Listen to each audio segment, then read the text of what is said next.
Hi, my name is Jacob Sapochnik, and I'm an immigration attorney based in San Diego, California. I wanted to explain in this video about what happens at the second marriage green card interview, or also known as a Stokes interview. Why do people get it, and what happens in those interviews?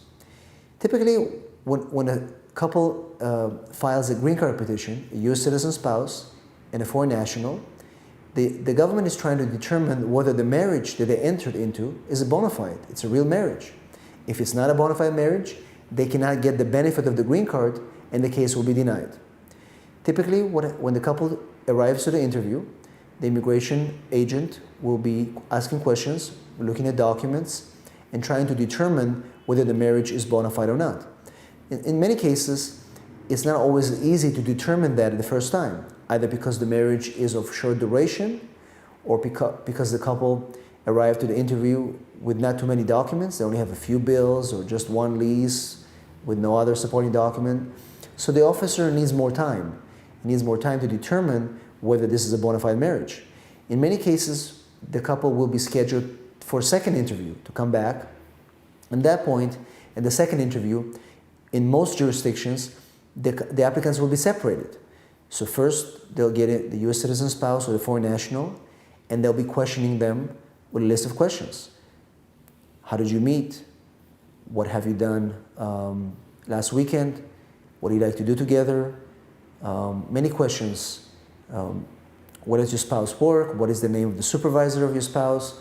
Very detailed questions that will make the officer believe that the couple is actually together, not general questions, things that they would expect most couples to know.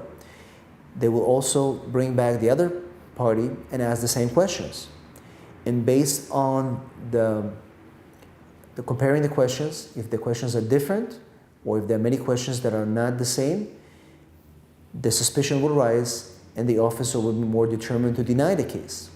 It is very important in second interviews to understand that it's a very stressful event.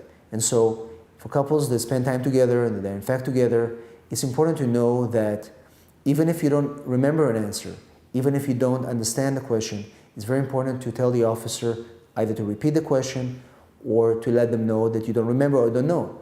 It's better than inventing an answer. What happens is that because the interviews are videotaped, the officer will watch the interview thereafter with the supervisor, and they're going to look at the body language of the applicant. They're going to look at the answers, and they're going to make a determination based on the interview.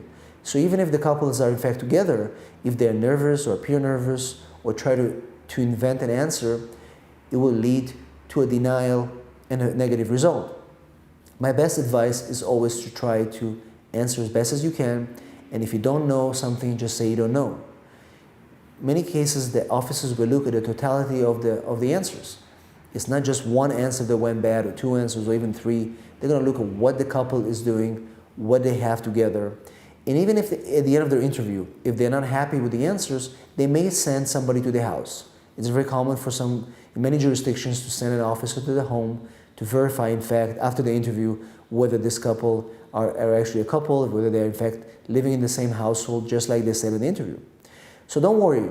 Even if the second interview, you leave that interview, you don't feel very comfortable or you don't feel that you answered well, don't worry about it, because the immigration officers are not just looking at that one interview.